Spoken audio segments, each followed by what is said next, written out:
नमस्कार दोस्तों। उम्मीद करता हूँ आप सभी लोग एकदम स्वस्थ होंगे और साथ ही बहुत अच्छे से अपनी पढ़ाई भी कर रहे होंगे। स्वागत है आप सभी का द मैथ्स 247 में। मेरा नाम है कुमार पिंटू विश्वकर्मा। आज की इस वीडियो में जैसा कि आप सब लोग जानते हैं, आज हमारा मॉक टेस्ट नंबर 2 है और हमने अपनी लास्ट की 3 क्लासेस में अपना प्रॉफिट एंड लॉस का चैप्टर कंप्लीट कर लिया है। जैसा कि आप सभी लोग को ये भी पता है कि हम वीक में 6 डेज अपनी क्लास रखते हैं और उन 6 डेज में शुरू के 3 दिन हमारी होती है टॉपिक वाइज क्लासेस और बाद के 3 दिन होते हैं हमारे मॉक टेस्ट। तो हमने अभी तक एक मॉक टेस्ट सॉल्व किया था क्योंकि ये हमने सीरीज अभी लास्ट वीक से ही शुरू की है, इसलिए अभी हमारा एक ही मॉक टेस्ट हुआ है। तो आज हमारा उसी क्रोनोलॉजी में मॉक टेस्ट नंबर 2 है। आप लोगों का मॉक टेस्ट नंबर 1 पे बहुत अच्छा रेस्पॉन्स आया है और यही रेस्पॉन्स आपका बना रहे। आज की इस वीडियो में हम मॉक टेस्ट नंबर 2 करने वाले हैं और आप सभी लोगों को 40 क्वेश्चंस दिए जाएंगे। आप सभी लोग 40 क्वेश्चंस को करना, पहले क्वेश्चंस को पॉज करके अपने आप सॉल्व करने की कोशिश करना। उसके बाद अगर नहीं बनता है क्वेश्चन तो मेरा सॉल्यूशन, जब मैं आपको सॉल्यूशन प्रोवाइड कराऊंगा, मतलब मैं वीडियो में सॉल्यूशन कराऊंगा, तो आप उस सॉल्यूशन से देख सकते हैं। बात इतनी आगे समझ में? तो आप लोग वीडियो को लाइक कर देना, वीडियो को शेयर कर देना और वीडियो को नए आए हो तो चैनल को भी सब्सक्राइब कर लेना। यही हमारी क्रोनोलॉजी रहने वाली है। इसी तरीके से हमारा टिल द एग्जाम हमारा ये पैटर्न चलने वाला है क्लासेस का। किस तरीके से, मैं एक बार फिर रिपीट करा देता हूँ। हमारी वीक में 6 डेज क्लास होती है। शुरू के 3 दिन हमारी क्लास होती है टॉपिक वाइज, जिसमें हम 2 टॉपिक अपने कंप्लीट कर चुके हैं। एक तो परसेंटेज का टॉपिक कंप्लीट कर सके हैं, एक कर चुके हैं भैया प्रॉफिट एंड लॉस का। तो 2 टॉपिक हमारे कंप्लीट हो चुके हैं और एक मॉक टेस्ट भी हमारा कंप्लीट हो चुका है। आज ये हमारा मॉक टेस्ट नंबर 2 है और इस मॉक टेस्ट नंबर 2 में आपके 40 क्वेश्चंस हैं। आपके 40 क्वेश्चंस में से कितने क्वेश्चन सही होते हैं, कितने आपके नंबर आते हैं, आप कमेंट सेक्शन में जरूर बताना। तो यही हमारी क्रोनोलॉजी रहने वाली है। शुरू के 3 दिन टाइप वाइज और बाद के 3 दिन हमारे 3 मॉक टेस्ट। बात इतनी आगे समझ में, आगे की हम बात करते हैं दोस्तों। अब हमें अपने इस मॉक टेस्ट को शुरू करने जा रहे हैं। मॉक टेस्ट का जो हमारा पहला क्वेश्चन है उस पे हम बात करेंगे। ठीक है मेरे भाई, जो कि अभी मेरे समझ में कुछ आ नहीं गया, बहुत आराम से मेरे को समझ में आना है।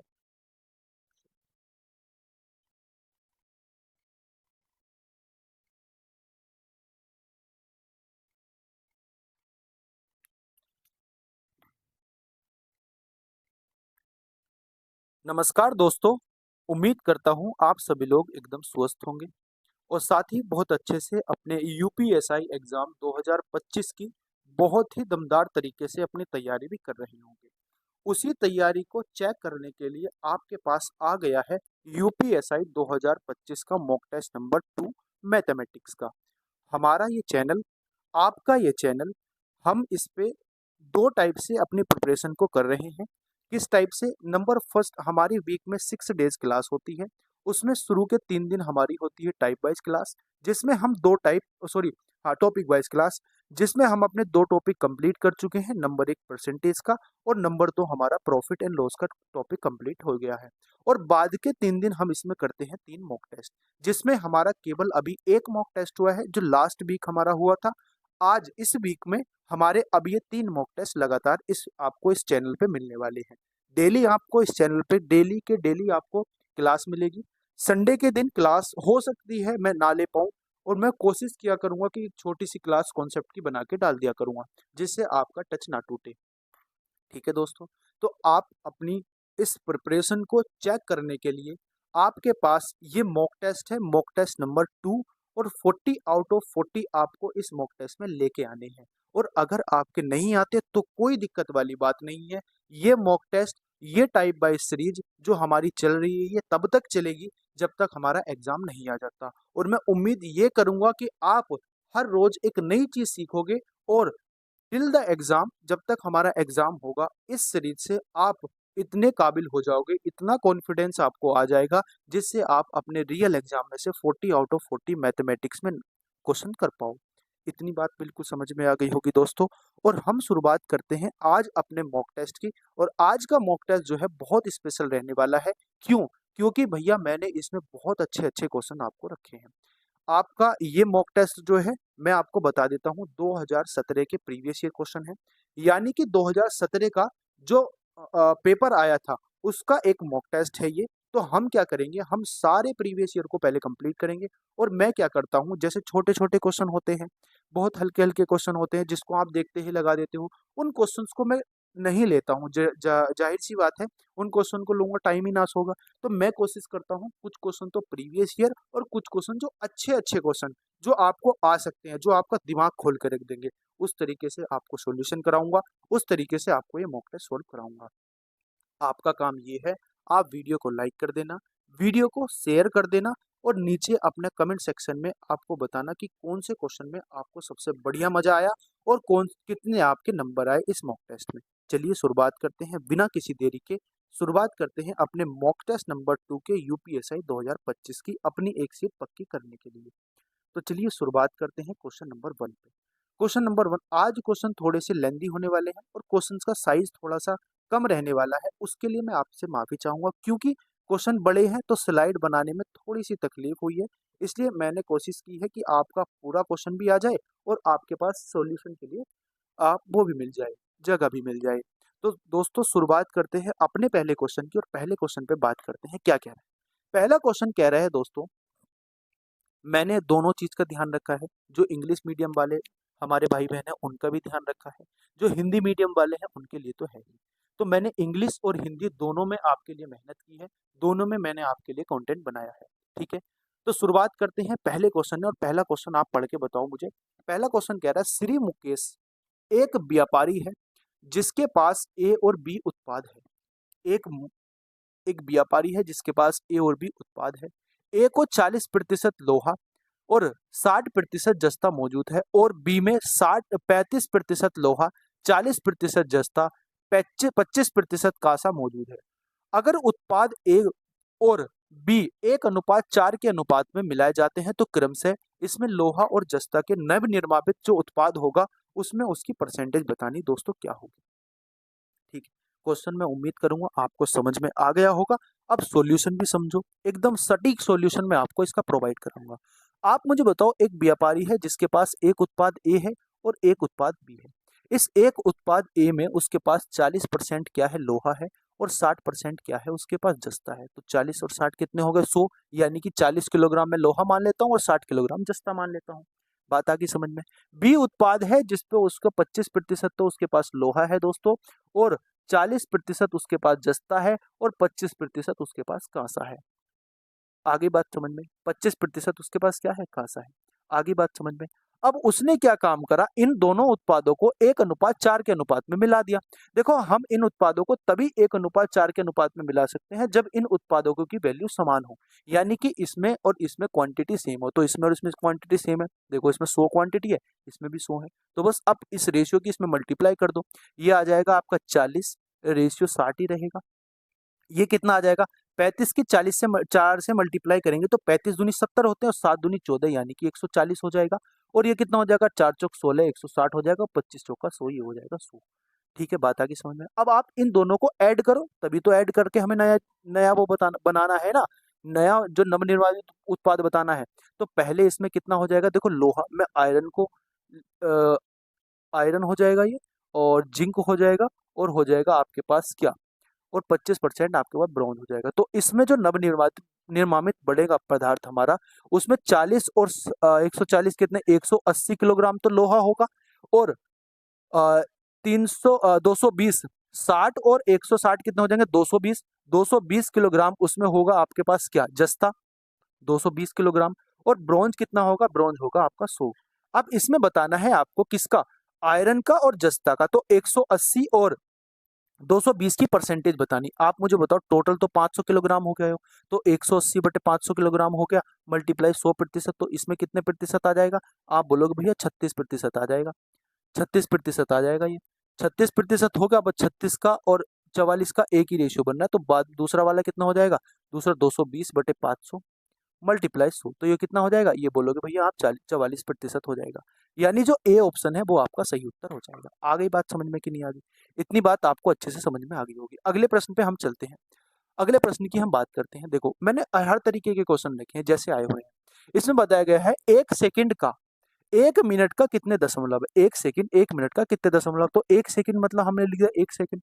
अब 1 मिनट का कितना होगा 1 मिनट में, आप बोलोगे भैया 60 होगा, तो 1/6 का मतलब क्या हो जाएगा, आप बोलोगे भैया 0.0, 1/60 का 0.066 हो जाएगा। ये आपका सही उत्तर हो जाएगा, तो आंसर बी आपका सही उत्तर हो जाएगा। आगे की मैं बात करता हूं दोस्तों, अगले क्वेश्चन की मैं बात करता हूं। देखो, find the largest 5 digit number which is divisible by 7, 9, 11, 13, 15, यानी कि वह बड़ी से बड़ी संख्या बतानी है हमें जो 7, 9, 11, 13 और 15 से विभाजित हो जाएगी। एक चीज यहाँ से आप देखो, मैंने आपको जब डिविजिबिलिटी रूल समझाया था, मैंने आपको एक चीज बताई थी कि जो संख्या हमारी 9 से डिवाइड है, उस संख्या का डिजिटल सम 9 से डिवाइड होना चाहिए। हमें सारी संख्या देखने की जरूरत ही नहीं है भाई, जो संख्या होगी वो 9 से भी डिवाइड होगी। अब इसमें से जो संख्या 9 से डिवाइड हो जाएगी भाई उसका उत्तर हो जाएगा। आप मुझे बताओ, ये संख्या 9 से डिवाइड हो रही, क्या इसका डिजिटल सम 9 आ रहा है, ये नहीं आ रहा, तो ये आंसर नहीं होगा। क्या इसका डिजिटल सम 9 आ रहा है, बोलो इसका डिजिटल सम आ रहा है 5 भैया, तो ये भी नहीं होगा। क्या इसका डिजिटल सम 9 आ रहा है, हाँ इसका डिजिटल सम 9 आ रहा है, तो ये आंसर हो जाएगा। क्या इसका डिजिटल सम 9 आ रहा है, नहीं भैया इसका 8 आ रहा है, तो ये आंसर नहीं होगा। तो आंसर क्या हो जाएगा, 90090, इसका सही उत्तर हो जाएगा। बात आगे समझ में कि नहीं आगे, अगले प्रश्न पे हम चलते हैं। अगला प्रश्न क्या कहता है, अगला प्रश्न है दोस्तों, 3 रुपए 60 पैसे किलोग्राम कीमत वाले कितने किलोग्राम गेहूं को 4 रुपए 20 पैसे प्रति किलोग्राम कीमत वाले 8 किलोग्राम गेहूं से मिलाया जाए ताकि मिश्रण 4 रुपए 40 पैसे प्रति किलोग्राम बेचने पर 10% का लाभ होगा। एक चीज इसमें लास्ट वाली लाइन बहुत ध्यान से समझनी है आपको। लास्ट वाली लाइन क्या कह रहा है, ये कह रहा है कि 4 रुपए 40 पैसे को बेचने पर उसको 10% का लाभ होगा। यानी अगर मैं इसको पैसे बना दूं तो 440 रुपए 440 पैसे में बेचने पर उसको दोस्तों 10% का लाभ हो रहा है। यानी ये जो वैल्यू होगी ना मेरे भाई, ये जो वैल्यू होगी ना 440, ये होगी 11 110% की वैल्यू। अब हमें तो 100% की निकालनी है, 100% की निकालेंगे तो कितनी आएगी, आप बोलोगे भैया 400 पैसे आएगी। यानी कि 400 पैसे उसका मिश्रण बिकना चाहिए बिना किसी लाभ के। तो हमें क्या करना, बस एलिगेशन लगा देना है। देखो 360 पैसे बना दूंगा इसको मैं, ये हो जाएगा 360 पैसे। आगे बात समझ में। दूसरा कितना हो जाएगा, आप बोलोगे भैया 420 पैसे हो जाएगा, और जो मिश्रण बनेगा वो 400 पैसे में बिकेगा। अब आप इसका रेशियो तो बताना है, आप इसका रेशियो बता दो। देखो ये बचेगा 40, आगे बात समझ में। ये कितना बचेगा, आप बोलोगे भैया 20 बचेगा, इसका ये रेशियो कट जाएगा। आप बोलोगे कि भैया जो 420 वाला है ना, ये 8 किलोग्राम ले रहा है, 8 किलोग्राम गेहूं। अगर मुझे बताओ 4 यूनिट की वैल्यू 8 किलोग्राम है, तो यानी इसका दोगुना हो रहा है। तो 2 यूनिट की वैल्यू क्या हो जाएगी, इसका दोगुना करना पड़ेगा, तो 4 किलोग्राम हो जाएगी। यानी कि डी ऑप्शन इसका सही उत्तर हो जाएगा। आगे बात समझ में कि नहीं आगे, बोलो आगे बात समझ में कि नहीं आगे। आगे की हम बात करते हैं दोस्तों अगले प्रश्न की। प्रश्न नंबर हमारा 5 है आज के मॉक टेस्ट का। ठीक है, 10 क्वेश्चन पे पूछूंगा, कितने आपके सही हुए हैं। एक थैले में 350 रुपए की राशि 4:5:7 के अनुपात में 25 पैसे, 10 पैसे, 50 पैसे के सिक्के हैं। क्रम से प्रत्येक प्रकार के सिक्कों की संख्या ज्ञात करनी दोस्तों, कितनी होगी, उनकी संख्या बतानी कितनी होगी। ठीक है, बात आगे समझ में कि नहीं आगे, अब समझो बात को आप। इसमें बताया गया है कि 305 रुपए है मेरे पास, 305 रुपए है, और सिक्कों का जो रेशियो है दोस्तों 4:5:7 है। मुझे बताओ 4 रेशियो वाले 25 पैसे के सिक्के हैं, 5 रेशियो वाले 10 पैसे के सिक्के हैं, और ये 50 पैसे के सिक्के हैं। आप मुझे एक बात बताओगे, अगर भैया मैं इन दोनों की इनकी मल्टीप्लाई करता हूं तो यहाँ से कुछ पैसे निकल के आएंगे, और वो पैसे कितने आएंगे, बोलो 1 रुपए तो यहाँ से निकल के आ गया, 50 पैसे यहाँ से निकल के आ गए, और 50 पैसे और प्लस के यहाँ से 3.5 रुपए यहाँ से निकल के आ गए। जब मैं टोटल करूंगा इनका तो आप बोलोगे भैया 5 रुपए बनेंगे, 5 क्या बनेंगे, रुपए बनेंगे। अब ये 5 रुपए आप मान लो 5x बना दो इसको। अब 5 रुपए आप इससे डिवाइड कर दो, यहाँ से जब मैं इसकी वैल्यू निकालूंगा ना दोस्तों, तो मैं इसको 5x बना दूंगा, क्योंकि इस रेशियो की मैं मल्टीप्लाई कर रहा हूँ। तो जो इसका जो टोटल बनेगा, इसका बनेगा 5x रुपए। अब 5x की इससे डिवाइड कर दूंगा, और वैल्यू हमें किसकी निकालनी, प्रत्येक की निकालनी। तो यहाँ से मैं x की वैल्यू निकाल दूंगा, x की वैल्यू निकाल दूंगा 1 की, तो कितना आ जाएगा, आप बोलोगे भैया ये आ जाएगा आपका 5×30 5 का ना 5, यानी कि 61 आ जाएगा। अब आप सब में मल्टीप्लाई कर दो, 4 की मैं 61 से मल्टीप्लाई करूंगा 244 आएगा, और 5 की मैं 61 से मल्टीप्लाई करूंगा 305 आएगा, 7 की मैं 61 से मल्टीप्लाई करूंगा 42 आएगा। यानी मैं कह सकता हूँ 25 पैसे, 10 पैसे और 50 पैसे की जो सिक्कों की संख्या होगी ना भैया, वो होगी 244, 305 और 427। आगे बात समझ में नहीं आ रही, हमें क्या करना है, जो रेशियो दिया हुआ है पैसों का, उनको रेशियो से पैसों की मल्टीप्लाई कर देनी है और टोटल अमाउंट निकाल लेनी है। ये बना रही है 5x अमाउंट। यहाँ से x की वैल्यू निकाल देनी है, क्योंकि मैंने इनकी वैल्यू बना दी ना। इसको मैं 4x बना दूंगा, इसको 5x बना दूंगा, इसको 7x। अब इसकी मल्टीप्लाई इसमें करूंगा तो पैसे बन जाएंगे।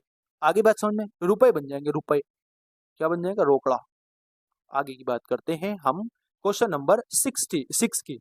6 नंबर क्वेश्चन की बात करते हैं। सिंपल क्वेश्चन है, सिंप्लीफिकेशन का, आप अच्छे से कर सकते हो। समझो, इसको बताया गया है कि 8 गुणा 9 प्लस 3 गुणा 12। 8 गुणा 9 का मतलब होता है 72, ठीक है। प्लस 3 गुणा 12 होता है 36, ओके। प्लस 3 और अपोन में क्या हो जाएगा भैया? 36 हो जाएगा, 36। और प्लस 81 को 9 से डिवाइड करूंगा तो 9 आएगा।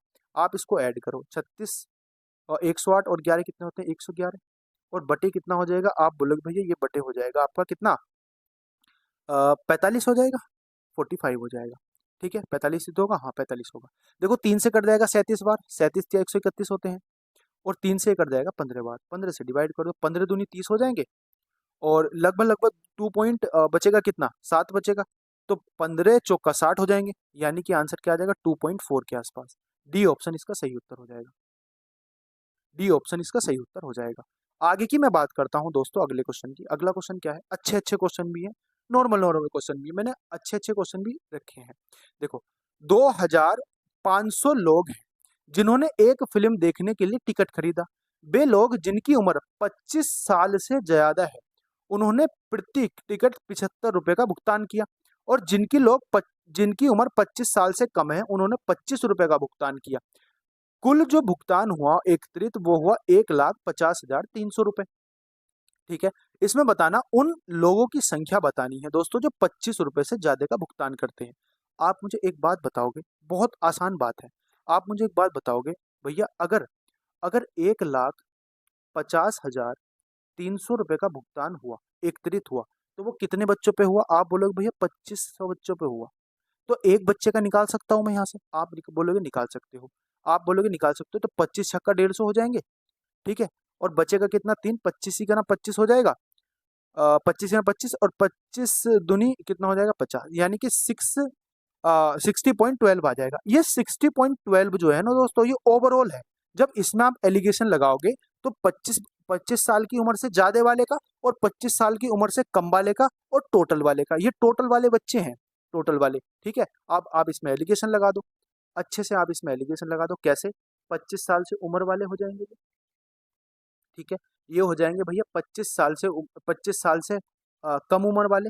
अब इसका 25 साल से ज्यादा उम्र वाले कितना भुगतान कर रहे हैं? आप बोलोगे 75 रुपए का। 25 साल से कम उम्र वाले कितना कर रहे हैं भैया? आप बोलोगे 25 रुपए का। और ओवरऑल पर पर्सन पर कितना आ रहा है एवरेज? वो आ रहा है 60.12 का। आप इसको सोल्व कर लो। जब आप इसको सोल्व करोगे भाई, तो कितना बचेगा? आप बोलोगे 88, तो यहाँ से बचेगा भैया। और ये कितना बच जाएगा? 14 4, ये 14.88 आ जाएगा। जब इसको यहाँ से डिवाइड करोगे दोस्तों, तो कितना आएगा? आप बोलोगे भैया 12, तो ये आ जाएगा। और ये कितना बचेगा? ये कितना बचेगा बोलो? 25 बचेगा, 35। तो 35.12 आ जाएगा। इसका पॉइंट हटा दो, तो ये हो जाएगा आपका 35 12 और 14 88, ठीक है। आप इसको डिवाइड करो किससे? 8 से डिवाइड करो। देखो 8 चौक 32 हो जाएंगे, ओके। बचेगा कितना? 3, है ना, 3 ही तो बचेगा। और 31 हो जाएगा। तो 8, ठीक है, कितना आ जाएगा? 8 या 24, 8 या 24 और 8 नम 72, ओके। इसको 8 से काटो, 8 ही कम 8 बचेगा कितना? 6, और 8 अट्ठे 64, बचेगा 8 6 48, यानी कि कितना हो जाएगा? आप बोलोगे इसका रेशियो जो निकल के आएगा, मैं यहाँ पे लिख देता हूँ रेशियो, कोई दिक्कत वाली बात तो नहीं है। यहाँ पे लिख देता हूँ 439 रेशियो 186। अब इस रेशियो में बटेंगे ये, इनका टोटल कितना हो जाएगा? ये टोटल हो जाएगा भैया 2500 के बराबर। अब टोटल करो आप, 5 आ जाएगा, और 8 3 कितना हो जाएगा? 8 4 12 का 2 हो जाएगा, और 1 और 4 5 और 1 हो जाएगा 6, यानी कि 625 आ जाएगा टोटल। हमारे हिसाब से 625 यूनिट आ रहा है। अब 625 यूनिट की वैल्यू कितनी दे रखी है इसमें? आप बोलोगे भैया 625 की वैल्यू दे रखी है 2500। अब 2500 जो वैल्यू है वो 625 की है, और निकालनी किसकी है? आप बताओगे निकालनी किसकी है? 25 साल से ज्यादा वाले की, यानी कि 439 की निकालनी है। इसको डिवाइड करो किससे? 625 से। 25 से डिवाइड करेंगे 25 बार जाएगा, फिर 25 से डिवाइड करेंगे कितनी बार जाएगा? ये जाएगा भैया 4 बार, यानी कि 4 यूनिट आ जाएगा। अब इस 4 की मल्टीप्लाई किससे करनी है? 439 से। देखो 4 नम 36, 6 जिसके बाद में आ रहा है वही आंसर हो जाएगा। यानी इसका जो आंसर निकल के आएगा भैया वो कितना निकल के आएगा? 1756। 1756 लोग वे होंगे जिन्होंने 25 साल की उम्र वाले अधिक होंगे, 25 साल से ज्यादा वाले होंगे। ठीक है, ये हमने एलिगेशन लगाया। एलिगेशन मैंने आपको करा रखा है, कोई चीज नहीं नहीं है। ठीक है, आगे की मैं बात करता हूं दोस्तों क्वेश्चन नंबर 8 की। क्वेश्चन नंबर 8 क्या है? दो संख्याओं का महत्तम समावर्तक यानी कि एचसीएफ कितना है? 4 है। उनका लघुत्तम समावर्तक कितना है? 150 है। उनका एक संख्या 25 है तो अन्य संख्या पता नहीं। कितना आसान प्रश्न है, बताओ। इतना लल्लू क्वेश्चन भी अगर आपसे नहीं होगा तो बेकार बात है, हो ही जाएगा। आप तो खतरनाक आदमी हो। एचसीएफ इंटू एलसीएम बराबर क्या होता है? संख्या ए इंटू बी। ए इंटू बी, तो ए हमें निकालनी है, बी की माफी चाहूंगा, इक्वल होता है। ठीक है, एलसीएम इंटू ए कॉन्सेप्ट में बता दूंगा, ये हो जाएगा 25। ठीक है, एक संख्या हमें इसमें एलसीएम होता है दोस्तों, LCM LCM into HCF. HCF बराबर होता है ए इंटू बी, यानी कि जो दो संख्या दी हुई है उनके एचसीएफ और एलसीएम की मल्टीप्लाई उन दोनों के गुणनफल के बराबर होती है। बस इससे आप सॉल्व कर दो। 25 छक्का 150 होते हैं तो ए की वैल्यू कितनी आ जाएगी? 24। तो आंसर क्या हो जाएगा? आंसर हो जाएगा भैया डी ऑप्शन। ठीक है, बात आ गई समझ में। अगले प्रश्न की मैं बात करता हूँ। क्वेश्चन नंबर है हमारे पास ये, हाँ क्वेश्चन नंबर है हमारे पास, ठीक है, क्वेश्चन नंबर है हमारे पास 9। देखो ये क्वेश्चन आपको समझना है थोड़ा सा, ये ना सेट रिलेशन वाला क्वेश्चन है। आपने सेट वाले क्वेश्चन करे नहीं करे, क्योंकि मैंने तो करा ही नहीं है। अभी मैं लेके आऊंगा उस पे एक वीडियो ना, सेट रिलेशन वाले क्वेश्चन पे एक वीडियो लेके आऊंगा आपके लिए। ठीक है, आप इस क्वेश्चन को समझो, इस क्वेश्चन को करना पड़ेगा आपको। देखो समझो, एक बार मैं आपको समझा देता हूँ, थोड़ा सा आपको समझ में आ जाएगा। ठीक है, अच्छा ये जो है ना, ये जो है, ये एन नहीं है, ये यूनियन का साइन, सॉरी इंटरसेक्शन का साइन, ये इंटरसेक्शन का साइन है। ये साइन है इस तरीके से, ठीक है, आपने पढ़ा होगा।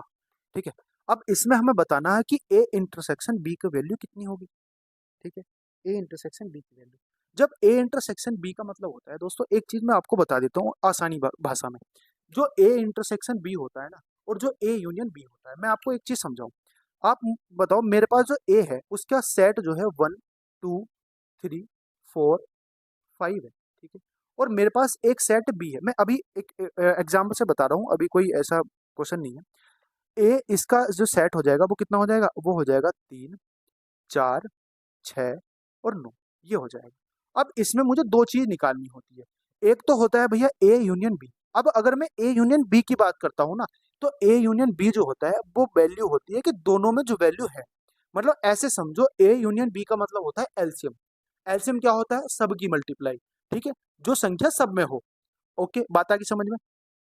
अब जो क्या होता है, जो हमारे पास इंटरसेक्शन होता है, इंटरसेक्शन होता है कॉमन पार्ट। तो जब इसमें से मैं ए यूनियन बी निकालने जाऊंगा ना, तो ए यूनियन बी पता क्या बनेगा?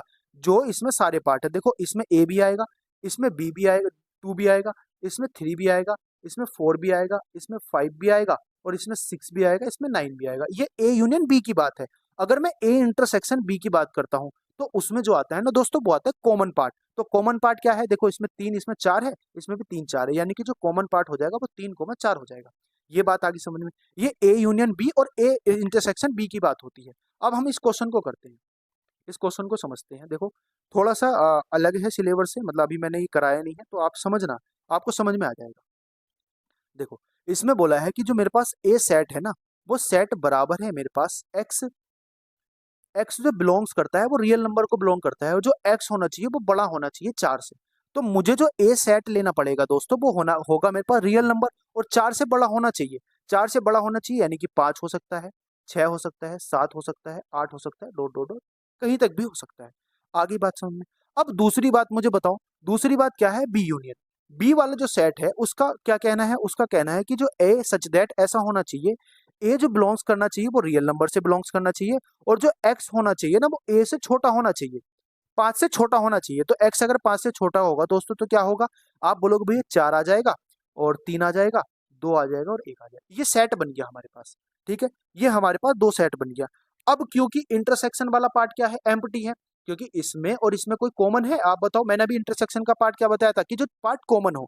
अब इसमें और इसमें कोई कॉमन नहीं है, नहीं, तो इसका एम्प्टी पार्ट बन गया, ये बन जाएगा एम्प्टी पार्ट। लेकिन हमें तो आंसर दिया हुआ है, तो हम क्या करते हैं, हम ओपन इंटरवल के साथ चाहते हैं। हम क्या करते हैं ओपन इंटरवल के साथ। कैसे? देखो, जब हम सेट को क्लोज करते हैं ना, जब हम इस तरीके से इंटरसेक्ट ये वाला ब्रैकेट लगाते हैं तो इसका मतलब होता है सेट का क्लोज होना। और ओपन अगर मैं सेट रखता हूं तो सेट का मतलब होता है इस तरीके से। अगर मुझे आंसर दिया हुआ होता ना कि मुझे अगर ये दिया हुआ होता कि इंटरसेक्शन में इस तरीके से आंसर दिया होगा, तो जब मैं इसमें जीरो रखूंगा ना तो वो उसका सही आंसर हो जाएगा। अब इसमें अगर ओपन ब्रैकेट होगा तो ओपन ब्रैकेट में क्या लेते हैं, जहां से एक की वैल्यू शुरू हो रही है और जहां से दूसरे की वैल्यू खत्म हो रही है, यानी कि दोनों के स्टार्टिंग वाले पार्ट ले लेंगे, ये ले लेंगे दोनों। तो जब ये लेंगे तो आंसर क्या आ जाएगा ना, ओपन ब्रैकेट में आ जाएगा 4,5। तो जो ए इंटरसेक्शन बी बनेगा हमारे पास डी ऑप्शन बनेगा। उम्मीद करूंगा आपको समझ में आ गई। अगर थोड़ी सी बात भी अगर आपको समझ में आई होगी तो ठीक है, और नहीं आई होगी तो मैं इस पे क्लास लेकर आऊंगा, आपको घबराने की जरूरत नहीं है, आपको इसका क्वेश्चन गलत नहीं होने देने का, बस इतनी मेरी गारंटी है। ओके, अगले प्रश्न पे हम चलते हैं। क्वेश्चन नंबर हमारा है 10। क्वेश्चन नंबर 10 है हमारे पास क्या, 10,000 रुपए के मूलधन पर 12% प्रति वर्ष के हिसाब से 6 महीने की अवधि के लिए कुल रकम ज्ञात कीजिए जब तिमाही तिमासिक रूप से संयोजित है। तिमासिक रूप का मतलब होता है दोस्तों क्वार्टरली। क्वार्टरली का मतलब होता है कि हर 4 महीने के बाद, क्वार्टरली सॉरी हर 3 महीने के बाद, क्योंकि 3 चौक 12 होता है, तो क्वार्टरली कितना हो जाएगा। अब मुझे बताओ तिमाही कितने होते हैं एक साल में, आप बोलोगे भैया एक साल में तिमाही होते हैं हमारे पास कितने, तिमाही होते हैं हमारे पास 4।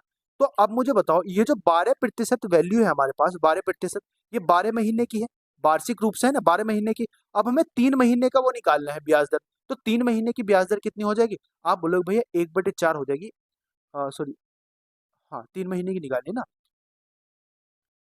नहीं, हाँ 3 महीने की निकालिए, तो 3 महीने की कितनी हो जाएगी, 3% हो जाएगी। हर 3 महीने बाद है ना, क्योंकि 12 12 महीने होते हैं, हर 3 महीने बाद क्वार्टर आता है, हर 3 महीने बाद, ठीक है, हर 3 महीने बाद क्या आता है, क्वार्टर आता है, तो हमें क्वार्टरली बताना है ये वैल्यू। अब आप समझो, अब क्वार्टरली बताने यानी कि हर 3 महीने बाद ब्याज लगेगा, और 6 महीने में कितने तिमाही आते हैं, आप बोलोगे भैया 2 आते हैं, तो 2 बार सक्सेसिव लगेगा, यानी कि 2 बार लगेगा 3-3% के साथ। या मैं कह सकता हूँ एक बार होगा 100 से कितना, 100 से 103 होगा, और दूसरी बार कितना होगा, 100 से कितना हो जाएगा, 103 हो जाएगा। ये हो जाएगा हमारे पास प्रिंसिपल अमाउंट, ये हो जाएगा हमारे पास अमाउंट। आप मुझे बताओ इसका 100 का स्क्वायर कितना होता है, आप बोलोगे भैया 10,000 होता है, और 103 का स्क्वायर बोलेगा, आप बोलोगे भैया 1,609 होता है, 10,609। तो मुझे बताओ इसके प्रिंसिपल अमाउंट की वैल्यू कितनी दे रखी, आप बोलोगे भैया 10,000 दे रखी, यानी कि जितनी है उतनी दे रखी, तो मुझे बताओ इसकी अमाउंट कितनी बनेगी, इतनी बनेगी कि नहीं बनेगी, यानी कि बी ऑप्शन इसका सही उत्तर हो जाएगा। आगे बात समझ में कि नहीं आई, आगे की हम बात करते हैं। 10 क्वेश्चन हो गए, आपके 10 क्वेश्चन में से कितने आए ये आपको बताना है कमेंट सेक्शन में, ठीक है। आगे की मैं बात करता हूँ दोस्तों क्वेश्चन नंबर 11 की, हमारा क्वेश्चन नंबर 11 है। देखो क्वेश्चन नंबर 11 क्या है, अब ये वाला क्वेश्चन बहुत अच्छा है, आपको समझना पड़ेगा, ध्यान से समझना पड़ेगा। आर जो है पी, आर जो है 5 रुपए, 2 रुपए, 1 रुपए के सिक्के पी को देता है और 100 रुपए का भुगतान करता है। आगे बात समझे, 5 रुपए के सिक्के हैं उसमें, उसमें 2 रुपए के सिक्के हैं, और उसमें 1 रुपए का सिक्का है, और उस हिसाब से उन सिक्कों के हिसाब से वो पी को कितने रुपए दान करता है, 100 रुपए दान करता है। भुगतान के लिए उपयोग किए गए सिक्के जो हैं वो 40 हैं। इसमें सीधा सीधा हमें रेशियो नहीं बता रखा, इसमें बता रखा कि जो टोटल सिक्के हैं ना, टोटल कॉइन्स है वो कितने हैं। आप बोलोगे भैया 40 कॉइन्स दे रखे हैं इन्होंने। अब 40 कॉइन्स में से इसको बताना है कि इसमें 5 रुपए के कितने सिक्के होंगे, ठीक है, 5 रुपए कितने सिक्के होंगे। अब आपको इसे अगर जल्दी करना है क्वेश्चन को, तो हिट एंड ट्रायल से जाओ, सीधी सी बात है। आज हम मैं इसने पूछा कि 5 रुपए कितने सिक्के होंगे, हमारा टोटल धन कितना होना चाहिए, 100 रुपए होना चाहिए। ओके, अगर मैं बात करता हूँ, देखो अगर मैं बात करता हूँ कि 5 रुपए के मेरे पास कितने सिक्के हैं, 16 सिक्के हैं, तो 5 रुपए से बनने वाले 16 सिक्के के पैसे कितने हो जाएंगे, 80 रुपए, यानी कि 80 रुपए का भुगतान तो 5 रुपए के हिसाब से हो गया। तो 80 माइनस कर देंगे, अब बचे 20 रुपए, और यहाँ से सिक्के कितने बचे, 40 में से 16 सिक्के यूज हुए, सिक्के कितने बचे, 24 सिक्के बचे, है ना, 24 सिक्के बचे। अब मुझे एक बात बताओ आप, 24 सिक्कों से मुझे 2 के सिक्के भी लेने हैं, मुझे 1 रुपए का सिक्का भी लेना है, और 24 सिक्कों से मैं 20 रुपए कैसे बना दूंगा।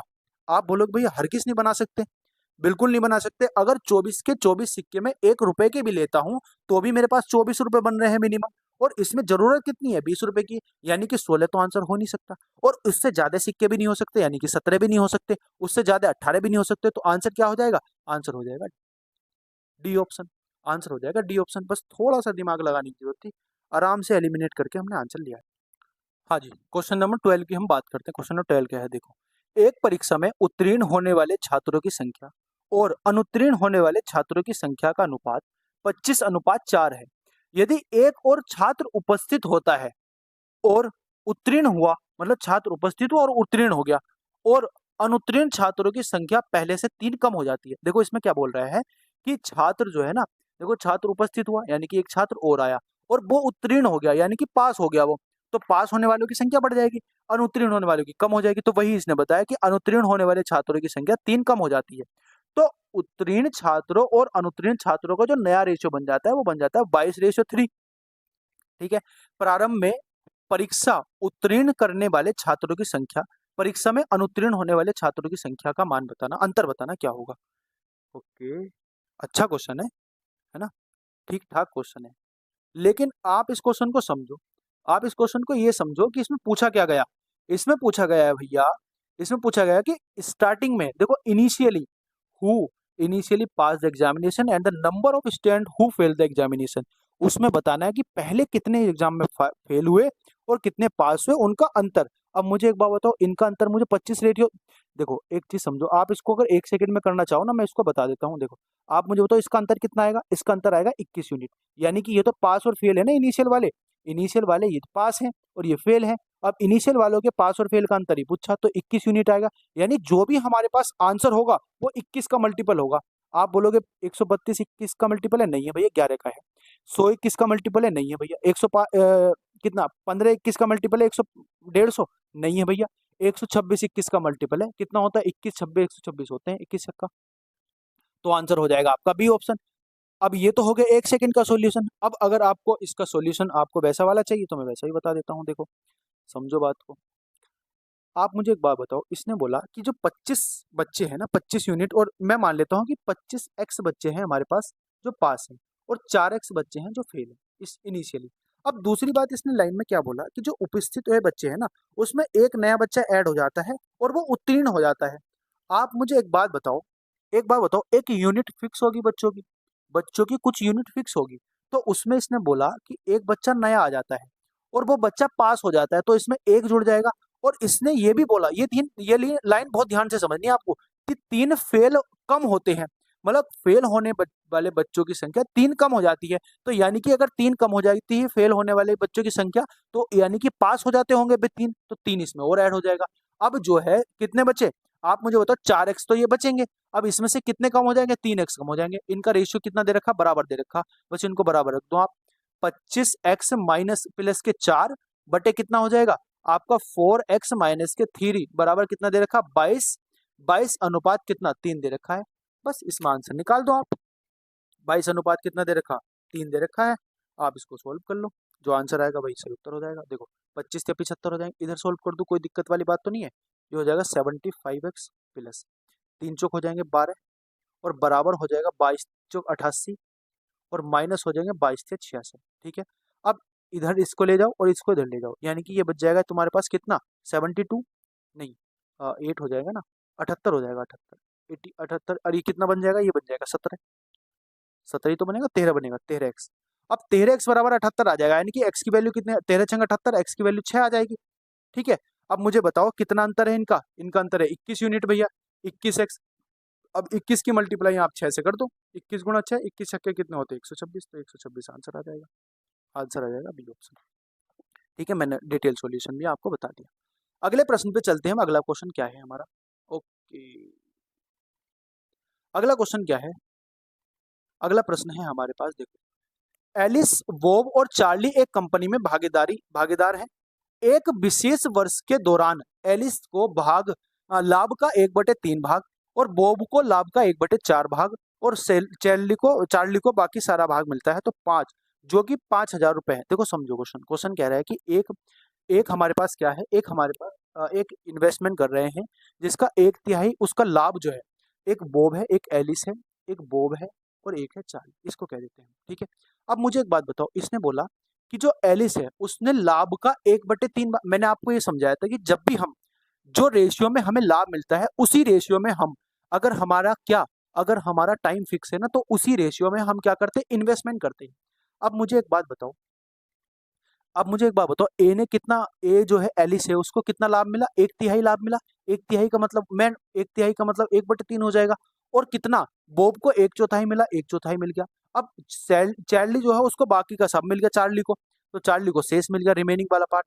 मैंने आपको बताया था जब इसी तरीके का फ्रैक्शन हो ना, तो एलसीएम का आप एलसीएम ले लेते हो आप इनका हर का, हर जो होता है इनका मल्टीपल, इसका एलसीएम ले लेते हैं तो 12 आ जाएगा, 12 का एलसीएम आ जाएगा। अब 1/3 कितना होता है 12 का, 4, ये 4 आ जाएगा।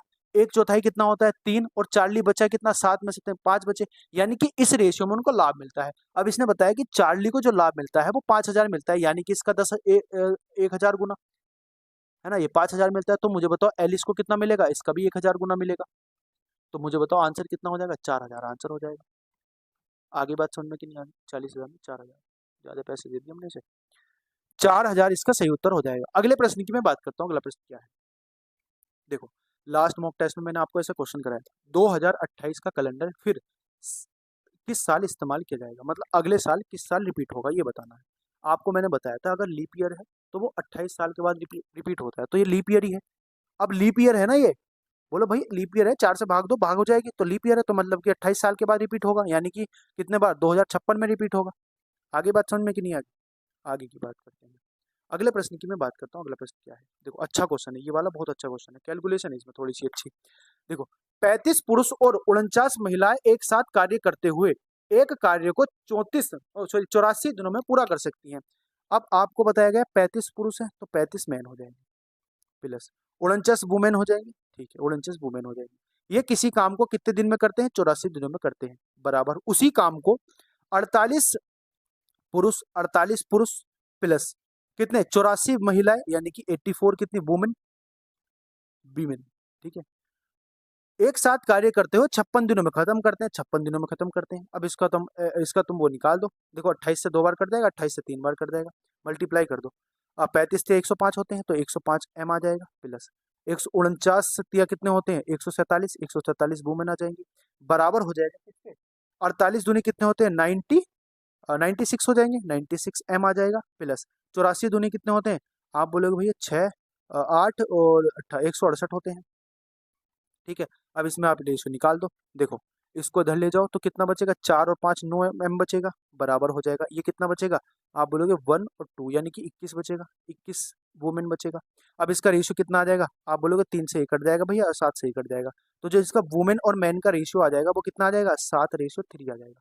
तो टोटल वर्क कितना हो जाएगा, मैन की मल्टीप्लाई इसमें करो, 35 सत्ते कितने होते हैं, 35 सत्ते कितने होते हैं, आप बोलोगे भैया 35 दूनी 7 पंजे 35 का 5 हो जाएगा, और 7 या 21, 21 और 3 कितना हो जाएगा 24, ठीक है यही तो होगा, 7 पंजे 35 का 5, 7 21 24, और प्लस हो जाएगा 49 या 147, और मल्टीप्लाई हो जाएगी कितने 84 से, ये हो जाएगा टोटल वर्क, ये कितना हो जाएगा टोटल वर्क, ठीक है। अब टोटल वर्क कितना हो जाएगा आप इसको ऐड कर लो, ये कितना हो जाएगा 2 और 4 4 9 हो जाएगा 3, यानी कि 392 इंटू 84, ये हो जाएगा आपका टोटल वर्क। अब ये टोटल वर्क हो गया, अब कराना किससे है ये काम, कराना किस किस से है, आप बोलोगे भैया कराना है 3 मैन से, 3 मैन का मतलब होता है 7 या 21, 3 मैन तो सॉरी 30 मैन प्लस के 42 वुमेन, 42 वुमेन, आप इसको ऐड करो, ये हो जाएगा 210, और प्लस इसकी मल्टीप्लाई करोगे 3 दूनी 6 हो जाएगा, 4 या 12, 126 वुमेन हो जाएंगे, 126 आ जाएगा, वुमेन को हटाओ। अब इसको तुम ऐड कर दो, इसको तुम ऐड कर दो, कितना हो जाएगा, आप बोलोगे भैया ये हो जाएगा आपका 336।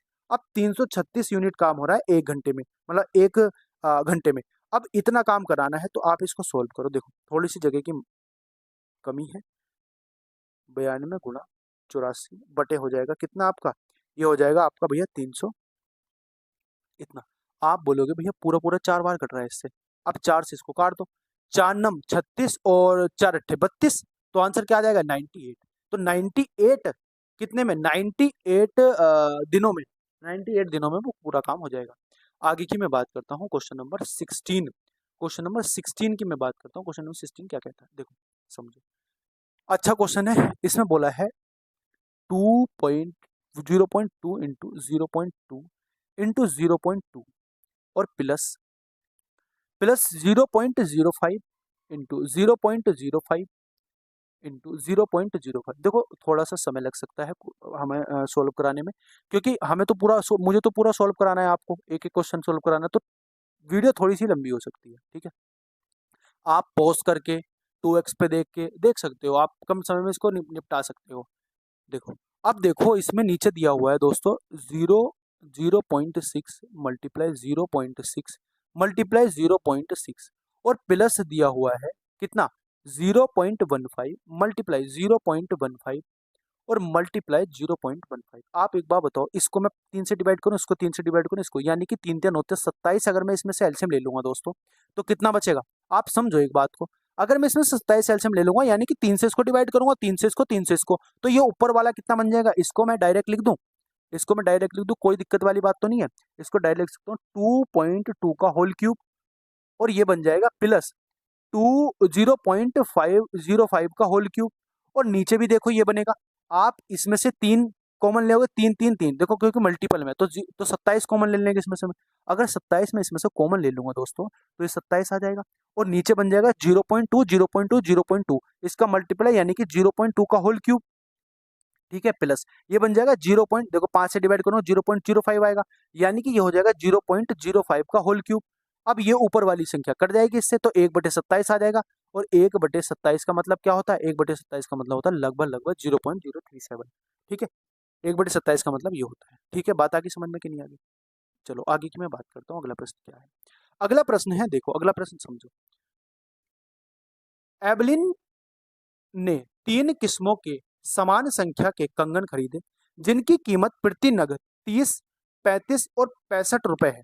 उन्होंने सभी नग कंगन के लिए कुल कुल 1690 रुपए खर्च किए। प्रत्येक कंगन की क्या बतानी, कीमत बतानी। हाँ, कितने कंगन खरीदे ये बताना। अच्छा आप मुझे एक बात बताओ, सारे कंगन क्या है? एक जैसे हैं, मतलब कि इन्होंने बताया कि 3 किस्म के कंगन खरीदे और एक ही समान कंगन खरीदे। इसने बोला है कि कंगन समान खरीदे, कितने कंगन खरीदे ये हमें बताना है। इसने बोला कि 3 किस्मों के समान कंगन खरीदे, समान संख्या के। ठीक है, अब पहला जो कंगन है मान लो 30 रुपए का है और दूसरा कंगन कितने का है? 35 रुपए का है और तीसरा कंगन कितने का है? आप बोलोगे भैया 65 रुपए का। अब इसको ऐड कर लो, नग की वैल्यू बता रखी है नग, तो इसको ऐड कर लो आप, कितना हो जाएगा? ये हो जाएगा 130, यानी कि 130 रुपए उसने एक नग पे खर्च किए। अब आप मुझे बताओ कितने कंगन बने उसके, इसको डिवाइड कर दो बस। इतने रुपए खर्च करे, इस पे खर्च करे 0, 13 का स्क्वायर आ जाएगा यानी कि 13। 13 क्या करे उसने? 13 कंगन उसने खरीदे। ठीक है, 13 कंगन उसने खरीदे। आगे बात समझ में? आगे की मैं बात करता हूँ दोस्तों, क्वेश्चन नंबर हमारे पास 18। अच्छा 18 नंबर क्वेश्चन है, ये थोड़ा सा ना प्रोबेबिलिटी का क्वेश्चन है, प्रोबेबिलिटी का पार्ट है। आपको पेपर में आएगी प्रोबेबिलिटी, मैं कराऊंगा प्रोबेबिलिटी का क्वेश्चन भी, जब आप ये टॉपिक वाइज चलेंगे तब कराएंगे। देखो इसमें एक चीज समझनी है आपको, ये बता रखा प्रोबेबिलिटी ऑफ ए बराबर दे रखी है 1/2। ठीक है, और दे रखी प्रोबेबिलिटी ऑफ बी अपॉन ए बराबर दे रखी है दोस्तों 1/3। ठीक है, अब इसमें बताया गया है कि probability of A and B बताना। अब probability of B and B बता क्या होता है? A union B. Probability of A and B होता है A union B. Probability of A union B, A and B क्या होता है पता? Probability of A union B होता है ए यूनियन बी, और इसका ए यूनियन बी का फॉर्मूला होता है, मैं आपको बता देता हूँ। Probability of A union B बराबर होता है दोस्तों प्रोबेबिलिटी ऑफ ए, ठीक है, और into probability of B upon A. बस इसकी आपको मल्टीप्लाई करनी और कुछ नहीं करना, 1/2 गुणा 1/3, तो आंसर आ जाएगा 1/6। ठीक है, आंसर आ जाएगा 1/6। ये फॉर्मूला है, ये फॉर्मूला याद रखना है आपको, ये वाला ये फॉर्मूला है। ठीक है, इस फॉर्मूले से हमारा ये आंसर आया, और सही करके मैं इसको लिख देता हूँ। ठीक है, ये आपको फॉर्मूला याद रखना है दोस्तों, बिल्कुल अच्छे तरीके से। ये ए है, ध्यान रखना ये ए है। आगे की मैं बात करता हूँ अगले प्रश्न की। प्रश्न नंबर है हमारे पास 19। 19 नंबर क्वेश्चन क्या है? 19 नंबर क्वेश्चन देखो क्या है। क्वेश्चन का लेवल आपको बताना कमेंट सेक्शन में कैसा है। देखो बिल्कुल पेपर ओरिएंटेड मॉक टेस्ट बना रहा हूँ मैं आपके लिए। एक ठोस समान गोलाकार सिलेंडर को पिघलाकर उसी समान अर्ध व्यास का मतलब होता है रेडियस, रेडियस समान है, ध्यान रखना। क्वेश्चन जब तब बड़ा नहीं होता जब क्वेश्चन में कैलकुलेशन बड़ी होती है। क्वेश्चन तब हार्ड होता है जब क्वेश्चन की लैंग्वेज समझ में नहीं आए। अब इसमें अर्धव्यास है, आप अर्धव्यास निकालते रहो, क्या होगा? अर्धव्यास का मतलब रेडियस होती है, रेडियस होती है ना, यानी कि जो सिलेंडर है उस सिलेंडर की रेडियस और जो इसके समान शंकु बनाया जा रहा है उसकी रेडियस समान है, यानी कि आर बराबर आर है। इसने बोला कि ठोस कि लंबाई बतानी कितनी होगी, प्रतिशत में कितनी अधिक होगी। आप मुझे बताओ, जो सिलेंडर होगा, ठोस का मतलब होता है क्यूब, ध्यान रखना सॉलिड क्यूब बना रहा है ये। आप मुझे सिलेंडर का वो बताओ, जो वो होता है सिलेंडर का क्षेत्र, क्या वॉल्यूम कितना होता है। आप बोलोगे भैया पाई आर स्क्वायर एच होता है। और जो सिलेंडर होता है इसका क्यूब का वॉल्यूम कितना होता है, pi R square into H होता है। ये भी pi R 1/3 pi R square into H होता है, और ये भी एच होता है। इसकी हाइट का वो बताना बस हमें रेशियो। आप मुझे बताओ ये दोनों बराबर है, क्योंकि दोनों का वॉल्यूम समान है। एक ही चीज को पिघलाकर दूसरी चीज बनाई जा रही है तो वॉल्यूम समान होगा। जो कट रहा है वो काट दो, ये कट गया और ये वाली वैल्यू कट गई। आर ये बचा एच, ये बचा एच, तो एच बराबर हो जाएगा, ये तो हो जाएगा 3h बराबर एच।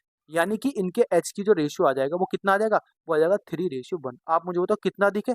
आप बोलोगे भैया 2 अधिक है। किससे, 1 से मल्टीप्लाई 100%। तो आंसर क्या आ जाएगा, आंसर आ जाएगा 200%। आंसर कितना आ जाएगा, आंसर आ जाएगा 200%, यानी कि बी सी आंसर इसका सही उत्तर हो जाएगा। ठीक है, बस यही हमने करा। ये 1/3h हो जाएगा तो एच उत्तर ले जाएंगे, स्मॉल एच है क्योंकि हमें अंतर बताना। ठीक है, आगे की मैं बात करता हूँ अगले प्रश्न, क्वेश्चन नंबर 20। हाफ सेंचुरी हम लगा चुके हैं, मतलब वैसे नहीं, नंबर ऑफ क्वेश्चन में हाफ सेंचुरी लगा सकते हैं, लगा चुके हैं। इसमें बताना विच of the following number is prime number. बताओ प्राइम नंबर कौन सा है। भैया ये भी कट जाएगा, ये भी कट जाएगा, ये भी कट जाएगा, 47 प्राइम नंबर। ऐसे ऐसे क्वेश्चन भी आते हैं। ये प्रीवियस ईयर क्वेश्चन है 2017 का, आप देख लेना चाहे पेपर उठा के। दो संख्याओं का महत्तम समावर्तक 25 है, उसमें से लघुत्तम समावर्तक के अन्य गुणनखंड 14 गुणा कितने हैं, 17 है। उसमें बड़ी संख्या बतानी। बताओ, अगर एलसीएम के गुणनखंड 14 गुणा 17 है तो इसका मतलब ये संख्या है, ये संख्याओं का रेशियो है। आप मुझे बड़ी संख्या बतानी, तो बड़ी संख्या में क्या करेंगे, एचसीएफ की मल्टीप्लाई कर देंगे, तो 17 की मल्टीप्लाई कर देंगे 25 में, और 17 की 25 में मल्टीप्लाई करके आता है 4425। तो आंसर क्या हो जाएगा, आंसर हो जाएगा 4 ऑप्शन और ए ऑप्शन। समझ में आ गई। एलसीएम का, ये एलसीएम का क्या है, ये एलसीएम का वो है, एलसीएम के फैक्टर है, तो ये रेशियो में आ जाते हैं। अब जितना एलसीएम का रेशियो आ जाता है तो ये मानते हैं हम एक संख्या, ये हो जाएगी ए, और ये हो जाएगी दूसरी संख्या 14a, और ये जो ए कॉमन होता है ना दोस्तों, ये होता है एचसीएफ, और इसके एचसीएफ से मल्टीप्लाई कर दो, संख्या आपकी आ जाएगी। यही चीज मैं आपको समझा रहा था। ठीक है, आगे की बात करते हैं, अगले क्वेश्चन की बात करते हैं, क्वेश्चन नंबर 22। क्वेश्चन नंबर 22, अगर बाई एक्स से 20% अधिक है तो एक्स बाई से कितने फीसदी कम है। भाई बाई की बात कर रहे हैं और एक्स की, बाई एक्स से 20% अधिक है, यानी कि अगर एक्स 100 है तो बाई 120 हो जाएगा, यानी मैं कह सकता हूँ 6:5 आ जाएगा। अब बताना एक्स बाई से कितना कम है। आप बोलो कितना कम है, 1 यूनिट कम है, किससे, 6 से, मल्टीप्लाई 100%, तो आंसर क्या आ जाएगा। आप बोलोगे भैया 16.64। ऐसे क्वेश्चन तो आप उड़ा के फेंक दोगे। और एक पुराने सदस्य की जगह एक नए सदस्य के लेने के बाद यह पाया गया कि एक क्लब के 5 सदस्यों की औसत आयु उतनी ही है जितनी 3 साल पहले थी। ठीक है, बदलने गए सदस्य और नए सदस्य की उम्र का अंतर बताना कितना होगा। अच्छा क्वेश्चन है, बहुत अच्छा क्वेश्चन है। समझो क्वेश्चन को, क्वेश्चन क्या कहना चाह रहा है, मैं मान लेता हूं पहले जो सदस्य है वो ए है, बी है, सी है, डी है और ई है। ये 4-5 सदस्य हैं। आगे बात समझ में कि नहीं आगे। अब एक सदस्य उसने बदल दिया, ओल्ड सदस्य बदल के नया सदस्य लिया है। मैं मान लेता हूँ ओल्ड सदस्य मेरे पास ई था, वो नया सदस्य एफ लिया है, तो हो जाएगा ए, बी, सी, डी और एफ हो जाएगा, ई हटा देंगे। और इनका रेशियो अगर मैं इनका क्या औसत निकालने जाऊं तो ये हो जाएगा अपॉन 5, ये इनका औसत हो जाएगा। बात आ गई समझ में। अगले बात की मैं बात करता हूँ, ये जो औसत है ना इनका, ये बराबर बता रखा है दोस्तों, किसके, ये बराबर बता रखा है 3 साल पहले के औसत के। 3 साल पहले का औसत कितना हो जाएगा, इन सब में से 3 माइनस करना पड़ेगा। मैं मान लेता हूं इनका जो, मैं मान लेता हूं, ठीक है। अब एक चीज समझो, आप इनके औसत में से आप एक एक संख्या कम कर दो, यानी कि मैं संख्या मान लेता हूँ ए माइनस थ्री हो जाएगा, और B-3 हो जाएगा, क्योंकि 3 साल पहले की बात करिए तो सबकी उम्र में से 3 साल माइनस हो जाएंगे, E-3 हो जाएगा। अब इनका जो औसत बता रखा है दोस्तों, हम मान लेते हैं कुछ औसत है x मान लो, चलो। अब इसको समझो आप, देखो, अब इसको आप समझो, ये कितना हो जाएगा, ये हो जाएगा मेरे भाई, ये हो जाएगा आपका A plus B plus C plus D plus E, और माइनस के 15, और इसका औसत मैं मान लेता हूँ अपॉन 5, इसका औसत मैं मान लेता हूँ x, तो मुझे यहाँ से इसकी वैल्यू मिल जाएगी, है ना, इसकी वैल्यू मुझे मिल जाएगी। अब अगर इसकी वैल्यू में निकालूं तो आंसर आएगा मेरा A प्लस के B प्लस के C प्लस के D प्लस के E बराबर आ जाएगा दोस्तों 5x माइनस के 15 प्लस के 15। 5x प्लस के 15। अगर मैं इस e की वैल्यू ना निकाल के इतने की वैल्यू निकालने चाहूँ तो कितना आ जाएगा? आप बोलोगे भैया इसकी वैल्यू आ जाएगी आपकी 5x प्लस के 15 माइनस के e। इतनी बात आगे समझ में कि नहीं आती? बोलो इतनी बात आगे समझ में कि नहीं आती? अब इसके बराबर आप देखो, समझो एक बात को, आप जो नया इसका एवरेज बनेगा उसको समझो। आप मुझे बताओ इस वाली वैल्यू में मैं क्या कर दूं, ये वाली वैल्यू रख दूं। ये वाली वैल्यू अगर मैं रख दूंगा तो कितना आएगा इसका? देखो इसका एवरेज और इसका एवरेज बराबर बता रखा था।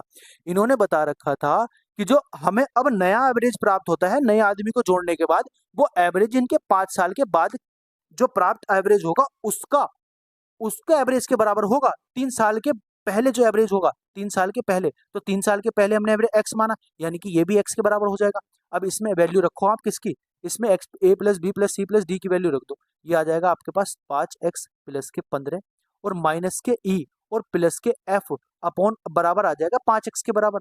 ये 5x के बराबर, इसकी मल्टीप्लाई यहाँ कर दी, 5x से 5x कट जाएगा। आप बोलोगे ई माइनस के एफ बराबर आ जाएगा भैया 15। ठीक है, मैंने इस इधर को, ये पुराना आदमी था ये नया आदमी था, आंसर क्या आ जाएगा? A option. अच्छा क्वेश्चन था, ध्यान से अगर आपने समझा होगा तो आपको समझ में आ गया होगा। आगे की मैं बात करता हूँ अगले क्वेश्चन की। देखो अगला क्वेश्चन क्या है? प्रथम 6 माही सेमेस्टर के दौरान सैम के अंक 78, 96, 86, 96, 79, 85 और 100, 97, 69 और 73 है। इनके अंकों का माध्यिका बतानी। माध्यिका बराबर क्या होता है? मैंने आपको बताया था माध्यिका क्या होता है। Middle most number after the arranging of the data. Data को असेंडिंग या डिसेंडिंग ऑर्डर में अरेंज करने के बाद उसका मिडिल मोस्ट नंबर उसका क्या होता है? उसका माध्यिका होता है। इनको डाटा को अरेंज करो पहले आप बड़े से छोटे में, छोटे से बड़े में जाओ। सबसे छोटी संख्या कौन सी हो जाएगी? आप बोलोगे 69। उससे बड़ी संख्या कौन सी है ढूंढो? 73। उससे बड़ी संख्या ढूंढो कौन सी है? 73 के बाद ढूंढो कौन सी है? 73 के बाद हो जाएगी 78। उसके बाद कौन सी संख्या हो जाएगी? आप बोलोगे 79। उसके बाद कौन सी हो जाएगी? आप बोलोगे 85। उसके बाद कौन सी हो जाएगी? 86 हो जाएगी। उसके बाद कौन सी हो जाएगी? 86 के बाद कितनी हो जाएगी बोलो? 86 के 96, 96 हो जाएगी। और और फिर 96 हो जाएगी क्योंकि 2 बार 96 आया, फिर 97 हो जाएगी और फिर आ जाएगी 100। ये संख्या हमारी अरेंजिंग ऑर्डर में हो गई, अरेंज हो गई है हमारी, है ना। अब इसका मिडिल मोस्ट, अब क्योंकि ये 10 नंबर है तो मिडिल मोस्ट संख्या कौन सी हो जाएगी? n/2 और n/2 + 1। n/2 का मतलब पांचवी संख्या, पांचवी संख्या कौन सी है? 85 और 85 + 1 यानी कि 86 है। इन दोनों को ऐड करके 2 से डिवाइड कर दो, वही माध्यिका होगी। इन दोनों को डिवाइड करो 85.5 आएगा। जब इसका मीन निकालोगे आप, माध्यिका निकालोगे 85.5 आएगा। तो आंसर क्या हो जाएगा? B option. आगे की मैं बात करता हूँ क्वेश्चन नंबर 25 की। क्वेश्चन नंबर 25 क्या है? 3 रुपए 20 पैसे प्रति किलोग्राम के टेल्कम पाउडर ए को 2 रुपए 90 पैसे प्रति किलोग्राम के टेल्कम पाउडर बी के साथ किस अनुपात में मिलाया जाना चाहिए ताकि मिश्रण 3 रुपए 8 पैसे का बिके? तो सिंपल सी बात है, पैसे में कन्वर्ट कर दो और एलिगेशन लगा दो। ये हो जाएगा 320, ये हो जाएगा 290, एलिगेशन मैंने आपको पढ़ाया है। ये हो जाएगा 308 पैसे। अब इनका एलिगेशन लगा, कितना बचेगा? आप बोलोगे भैया बचेगा 12। यहाँ पे कितना बचेगा? आप बोलोगे भैया बचेगा 18। और 6 से काट दो 3 बार और 6 से काट दो 2 बार, तो जिसका रेशियो क्या आ जाएगा? 3:2। आंसर क्या हो जाएगा? 3:2 में मिलाना पड़ेगा। अगले क्वेश्चन की मैं बात करता हूँ, क्वेश्चन नंबर 26। क्वेश्चन नंबर 26 पे हम चलते हैं। क्वेश्चन नंबर 26 क्या है? एक student can learn his lesson in 20 days by studying for 3 hour a day. एक दिन में 3 घंटे काम करके वो 20 दिन में अपना लेसन लर्न कर लेता है। In how many days can he learn the same lesson if studied 4 days per hour 4 hour per day. यानी कि वो 3 दिन में, एक दिन में 3 घंटे लेसन लर्न करता है और 20 दिन में अपना काम पूरा कर देता है। ये समझो आप। अब एक दिन में 4 घंटे काम कर रहा है वो, है ना। ये बराबर आ जाएगा 4 घंटे काम कर रहा है तो 4 घंटे अपने लेसन को लर्न कर रहा है, तो कितने दिन में वो लेसन कर देगा? मैं मान लो x दिन में कर देगा, तो इसको आप डिवाइड कर दो, कितना आ जाएगा? ये आ जाएगा 5, 5 से 15, तो x का मतलब हो जाएगा 15, यानी कि 15 दिन में अपने लेसन को लर्न कर लेगा, यानी कि सी ऑप्शन इसका सही उत्तर हो जाएगा। अगले प्रश्न की मैं बात करता हूँ 27 नंबर की। If Q is equal to the 20% of P, यानी कि जो Q है ना दोस्तों वो 20% ऑफ P है, यानी कि P का 1/5 है। P/5 हो जाएगा 25%। 20% को मैं 1/5 लिख दूंगा, कोई दिक्कत वाली बात नहीं है। And R is equal to the 30% of Q। R जो हो जाएगा, R बराबर हो जाएगा 3/10 ऑफ Q के, 3/10 ऑफ Q के। Which of the following option is equal to the 30% of R, R का 30%, यहाँ से आप वैल्यू निकाल लो। देखो पी और क्यू का रेशियो कितना आ जाएगा, पी और क्यू का रेशियो आ जाएगा भैया 1:5। ओके, यहाँ पे पी और क्यू का रेशियो, आर और क्यू का रेशियो कितना आ जाएगा, आर और क्यू का रेशियो, आप बोलोगे भैया आर और क्यू का रेशियो आ जाएगा कितना, आर बराबर आ जाएगा 3 और क्यू बराबर कितना आ जाएगा, क्यू बराबर आ जाएगा 10। अब इसमें क्यू की वैल्यू बराबर कर दो, इसको अगर आप 10 से मल्टीप्लाई करोगे तो ये हो जाएगा आपका 10:50। अब ये भी 10:50, देखो क्यू की वैल्यू बराबर होगी। अब क्यू की वैल्यू बराबर होगी यानी कि इनका रेशियो जो आ जाएगा, इनकी जो संख्या बन जाएगी, पी क्यू और आर की जो संख्या बन जाएगी, पी बराबर बन जाएगा दोस्तों 50, क्यू बराबर बन जाएगा दोस्तों 10 और आर बराबर बन जाएगा 3। अब ये पूछ रहा है कि 30% ऑफ आर, 30% ऑफ आर कितना होगा, 30% ऑफ आर कितना होगा, 30% ऑफ आर 3/10 तो 90, यानी कि 0.9, 0.9 किसके बराबर आएगा, 0.9 किसके बराबर आएगा, 16 देखो 18 पंजे 90, 18 पंजे 90 यानी कि 50 का 1.8%, आप 50 का 1.8% निकाल दो, 1.8 अपॉन कितना हो जाएगा 100, और यह आ जाएगा इतना इतना, एक जीरो से एक जीरो कट जाएगा, 5 से कट जाएगा 20 बार, और 2 से कट जाएगा कितना 9 बार, तो 0.9 आ गया कि नहीं आ गया, यानी कि पी का 1.8% आ जाएगा आर के 30% के बराबर। आगे बात समझ में कि नहीं आती। अगले प्रश्न की मैं बात करता हूँ, क्वेश्चन नंबर है हमारे पास 28। एक लड़की 5 किलोमीटर प्रति घंटा, 10 किलोमीटर प्रति घंटा की, 5 किलोमीटर प्रति घंटा, 10 किलोमीटर प्रति घंटा और 15 किलोमीटर प्रति घंटा की गति से 55 मिनट में एक दूरी तय करती है, और दूरी बतानी, मैं मान लेता हूँ समान दूरी तय करती है। देखो इसमें दे रखा समान दूरी, तीनों दूरी समान है, मैं मान लेता हूँ टोटल दूरी है 3x, और पहली दूरी वो x किलोमीटर की दूरी 5 किलोमीटर प्रति घंटा से तय करती है, ठीक है। अब अगली x दूरी वो 10 किलोमीटर प्रति घंटे की तय करती है, और अगली x किलोमीटर दूरी 15 किलोमीटर प्रति घंटे की तय करती है, और उसको टाइम कितना लगता है 55 मिनट, यानी कि 55/60 घंटे, ठीक है। इसका एलसीएम लो कितना आ जाएगा 30 आ जाएगा, और ये कितना हो जाएगा तुम्हारे पास 6x, और ये कितना हो जाएगा 3x, और ये कितना हो जाएगा 2x, और बराबर आ जाएगा आपका 55/60, ठीक है। ये कट जाएगा आपका 2 बार, ये हो जाएगा 11x, तो 11x बराबर कितना हो जाएगा 55/2, ये कट जाएगा 5 बार, तो x की जो वैल्यू आ जाएगी वो आ जाएगी 2.5। अब अगर x की वैल्यू 2.5 आ गई तो टोटल डिस्टेंस कितनी हो जाएगी, टोटल डिस्टेंस हो जाएगी मेरे दोस्त 3 की मल्टीप्लाई 2.5 से कर देंगे तो कितना हो जाएगा 3 गुना 2.5 यानी कि 7.5 किलोमीटर, 7.5 किलोमीटर इसकी टोटल डिस्टेंस होगी। आगे बात समझ में कि नहीं आई। आगे के क्वेश्चन की हम बात करते हैं 29 के। 29 क्वेश्चन हमारा क्या है, 29 क्वेश्चन हमें क्या कह रहा है, 8 व्यक्ति को एक समूह का औसत जो है 2.5 किलोग्राम बढ़ जाता है जब 54 किलोग्राम का एक नया व्यक्ति आता है, जो जिस 54 किलोग्राम के व्यक्ति को रिप्लेस करके एक नया व्यक्ति आता है, तो मुझे बताओ कितना बढ़ जाता है। अगर औसत 2.5 किलोग्राम बढ़ रहा है तो टोटल कितना बढ़ जाएगा 25 × 200 यानी कि 20 किलो बढ़ जाएगा। तो जो भी आदमी आएगा जो गए हुए आदमी से 20 किलोग्राम अधिक होगा, तो 54 से 20 किलोग्राम अधिक कौन सा होगा, आप बोलोगे भैया 54 में 20 जोड़ दो 74 आएगा, यानी कि जो नया आदमी होगा वो 74 किलोग्राम का होगा। आगे बात समझ में कि नहीं आ गई, ए ऑप्शन आपका इसका सही उत्तर हो जाएगा। अगले प्रश्न की मैं बात करता हूँ, अगला प्रश्न क्या कहता है, अगला प्रश्न कहता है 10,400 रुपए की राशि को इस तरह से कर्ज के रूप में दो भागों में दिया गया, एक भाग को 10% 5 साल के लिए अर्जित और अन्य भाग को 9% 6 वर्ष के लिए अर्जित ब्याज के बराबर दिया गया। देखो एक भाग को 10% के और 5 साल के लिए, ठीक है, और दूसरे भाग को 9% के और 6 साल के लिए, ठीक है। इसका कितना आ जाएगा, आप बोलोगे भैया 50, इसका कितना आ जाएगा, आप बोलोगे भैया कितना 54, नोचुंग नोचुक 36 और नोचंग 54, 44, यानी कि इसका कितना 50% और 54%। आप मुझे बोलो, आप मुझे बताओ 50% और 54% आएगा। अब इसका जो टोटल है वो जोड़ो कितना हो जाएगा, आप बोलोगे भैया इसका टोटल अगर हम जोड़ेंगे ना तो कितना आ जाएगा, आप बोलोगे इसका टोटल जोड़ेंगे 104 आ जाएगा, 104 यूनिट। अब 104 यूनिट बराबर किसके दे रखी है, आप बोलोगे भैया 10,400 के, यानी कि एक यूनिट 100 के बराबर है। 1 यूनिट की जो वैल्यू आ जाएगी दोस्तों वो कितनी आ जाएगी 100 के बराबर। तो इसमें बस आंसर बता दो, पहले वाले को कितना देता है 50,000 और दूसरे वाले 5,000, दूसरे वाले को कितना देता है, इसके आप मल्टीप्लाई कर दो 5400,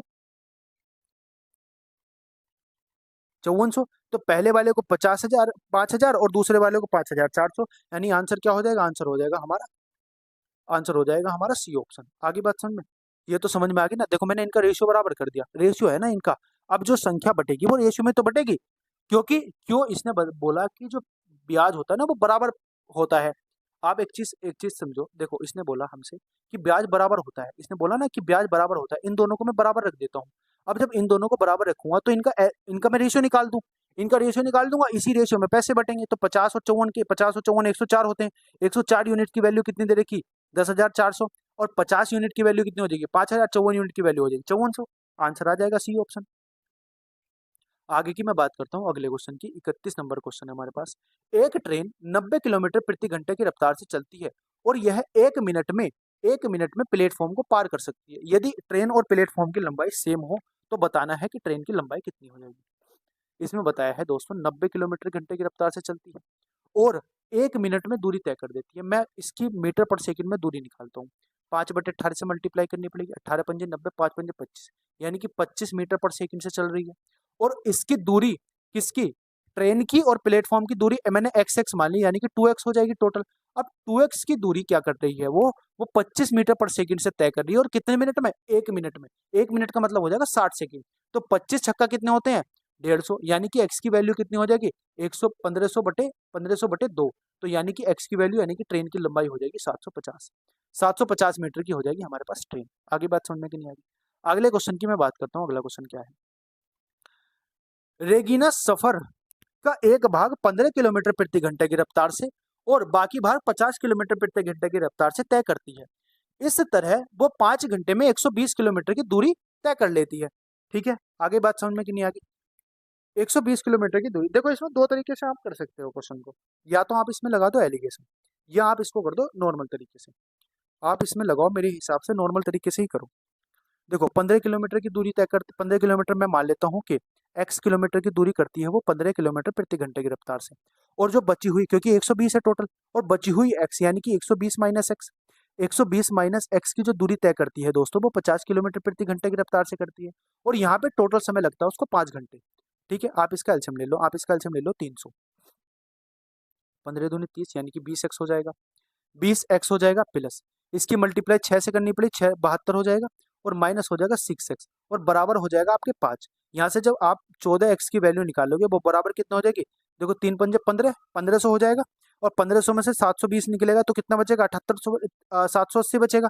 तो x की जो वैल्यू हो जाएगी वो कितनी हो जाएगी, बटे 14। अब x की वैल्यू निकाल दो। एक्स की वैल्यू जो आप, अच्छा ये एक्स की वैल्यू आ गई। अब इसने पूछा कि जो उसको समय लगा ना, जो उसको समय लगा 15 किलोमीटर प्रति घंटे की रफ्तार से चलने में, वो समय बताना है। तो मुझे बताओ दूरी कितनी हो जाएगी। आप बोलोगे भैया 780/4 किलोमीटर, और 15 किलोमीटर घंटे की रफ्तार से यानी कि 15 आ जाएगा। इसको डिवाइड कर दो आप, देखो कितना आएगा, 15 पंजे 75 हो जाएगा। 15 पंजे 75 हो जाएगा, बचेगा कितना, 3, 15 दूनी 30 हो जाएगा। अब इसको डिवाइड, 14 42 हो जाएगा। 14 42 बचेगा कितना, 100। तो 14 7 98, तो यानी कि 3.71 के आसपास आएगा। 3.71 घंटे में वो इस वाली दूरी को तय करेगी। आगे बात समझ में कि नहीं आएगी, यहाँ से यहाँ तक है। देखो अगले प्रश्न की मैं बात करता हूँ। अगला क्वेश्चन क्या है, 33 नंबर।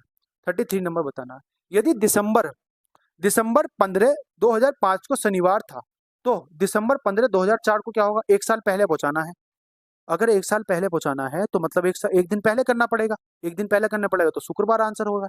भाई एक क्या होता है, देखो अगर नॉर्मल डे है, जैसे आज 2000 मान लो 2025 है, तो जो 2026 आएगा ना, जैसे मान लो 2026 के दिन, आज के दिन मान लो कोई दिन है। आज कौन सा दिन है, आज कौन सा दिन है भाई, आज है हमारे पास थर्सडे। अगर आज थर्सडे है तो अगले साल इसी डेट को, यानी कि आज डेट कौन सी है, आज डेट है मेरे भाई कितनी, आज डेट है मेरे भाई 21, 21 अगस्त। अब 21 अगस्त 2026 की अगर मैं बात करूंगा ना, तो थर्सडे से एक दिन पहले चला जाएगा। थर्सडे के बाद क्या आता है, फ्राइडे। अब इसमें उल्टा दे रखा है कि एक दिन पहले पहुंचाना, तो एक दिन पहले शुक्रवार आ जाएगा। आगे की मैं बात करता हूँ अगले क्वेश्चन की, question number 34। Question number 34, 34 question क्या कह रहा है, एक दुकानदार एक कुर्सी की कीमत क्रम से 20% ज्यादा अंकित करता है और खरीदारों को नगद भुगतान पे 10% की छूट देता है। तो एक खरीदार नगद कुर्सी को कितने प्रतिशत का मुनाफा होगा, आप मुझे बताओ। 20% ज्यादा अंकित करता है, यानी कि 100 रुपए की वैल्यू 120 में देता है, और 120 में देता है, और उसको छूट कितने देता है, 10% की छूट। यानी कि ये जो वैल्यू है उसको 100 रुपए की है, और इस पर 10% की छूट देता है, यानी कि 90। तो 12 नंबर 108, तो कितना आ जाएगा आप, 108 आ जाएगा। यानी कि 100 रुपए की वस्तु 108 में बेच रहा है, तो कितने रुपए का लाभ होगा, कितने परसेंट का डिस्काउंट होगा, 8% का मुनाफा हो जाएगा, सॉरी इसको। आगे की मैं बात करता हूँ, देखो आगे की मैं बात करता हूँ, आगे की बात करता हूँ दोस्तों। वैगई एक एक्सप्रेस की तुलना में वृंदावन एक्सप्रेस से 40 मिनट तेजी से पी और क्यू दो स्टेशन के बीच की दूरी तय करती है। एक पी स्टेशन है, एक क्यू स्टेशन है, एक वैगई है और एक है वृंदावन। ठीक है। अब ये कह रहा है कि वैगई की जो चाल है ना, वैगई की जो चाल है एक्सप्रेस, और वैगई की चाल है 30, वैगई की चाल है 30 और इसकी है 80। तो अब मुझे बताओ डिस्टेंस बराबर है तो हम जो इसका टाइम का होगा ना रेशियो उल्टा कर देते हैं। आपको मैंने बताया था, तो 8 रेशियो कितना हो जाएगा, 8 रेशियो 3 हो जाएगा। अब ये कितना समय ले रही है ज्यादा, कितना समय कम ले रही है, यानी 40 मिनट, यानी कि 5 यूनिट की वैल्यू कितनी आ जाएगी, 5 यूनिट की वैल्यू 40 मिनट आ जाएगी। तो 1 यूनिट की वैल्यू कितनी हो जाएगी, 8। 1 यूनिट की वैल्यू कितनी हो जाएगी, 1 यूनिट की वैल्यू हो जाएगी 8। तो 3 यूनिट की वैल्यू कितनी हो जाएगी, क्योंकि हमें वृंदावन की बात करनी है ना, 3 यूनिट की वैल्यू हो जाएगी 24, यानी कि 24, यानी कि 24 है ना, 24, ये है दोस्तों 24 मिनट लगेंगी इसको। अब 24 मिनट लगेंगी इसको कितने किलोमीटर घंटे की रफ्तार से, 80 किलोमीटर घंटे की रफ्तार से। तो आप इसकी स्पीड बताओ, आप इसकी डिस्टेंस बताओ, तो कितनी, 80 गुणा 24/60, इससे काट दो, ये बच जाएगा 4। तो 4 अट्ठे 32, यानी कि 32 किलोमीटर दूरी तय करेगी। तो 32 आंसर इसका सही हो जाएगा। आगे बस हमने रेशियो हमने कर दिया, बस इसका उल्टा कर दिया और कुछ नहीं करा। आगे की मैं बात करता हूँ क्वेश्चन नंबर 36। क्वेश्चन नंबर 36 की मैं बात करता हूँ। तो क्वेश्चन नंबर 36 क्या है, पूजा एक काम को चारू के 3 गुना, 3 गुना और बानों के 2 गुना वक्त लेती है। ठीक है। पूजा जो है, पूजा जो है दोस्तों वो 3 गुना किसके करती है, 3 गुना चारू और 2 गुना बानो, 2 गुना बानो। ठीक है। यदि तीनों एक साथ काम करते हुए 2 घंटे में काम खत्म करते हैं तो बानो द्वारा काम कितना। अब इसका समय आ गया, तो इनका समय निकाल दो, तुम्हें इनका जो टाइम का रेशियो निकाल दो, कितना हो जाएगा। ये अगर वैल्यू बराबर है तो इसकी सी की वैल्यू कितनी हो जाएगी, 2, क्योंकि 6 बन जाएगा, और बी की वैल्यू कितनी हो जाएगी, 3, तो 6 बन जाएगा। यानी कि पूजा, बानो और चारू का जो समय का रेशियो आ जाएगा वो आ जाएगा 6:3:2। अब इसका समय का रेशियो तो ये आ गया, इनकी इफिशियंसी का रेशियो क्या आ जाएगा, इनकी इफिशियंसी उल्टी कर दो आप। जब इफिशियंसी उल्टी हो जाएगी कितना आ जाएगा, आप बोलोगे 6 से डिवाइड करेंगे 1, और ये हो जाएगा 2, ये हो जाएगा 3, इनकी इफिशियंसी आएगी ये। ठीक है, बात आ गई समझ में। अब इफिशियंसी को दोस्तों 6 की मल्टीप्लाई कर देंगे किससे, किससे, 6 दोनों की इफिशियंसी आ गई, 2 घंटे में करती है काम को, तो 2 से मल्टीप्लाई कर देंगे। और बटे किसकी इफिशियंसी से कराना हमें, बानो की, बानो की इफिशियंसी कितनी है, 2, 2 से डिवाइड कर देंगे तो कितना आंसर आ जाएगा, 6 घंटे में। 6 घंटे में काम कर देगी, यानी कि सी ऑप्शन सही उत्तर हो जाएगा। आगे की मैं बात करता हूँ दोस्तों क्वेश्चन नंबर 37 की। 37 की अच्छा, हाँ जी, नेक्स्ट क्वेश्चन की बात करते हैं। नेक्स्ट क्वेश्चन क्या है, 425 लीटर के कंटेनर को 2 पाइप के जरिए रसायनों से भरा गया।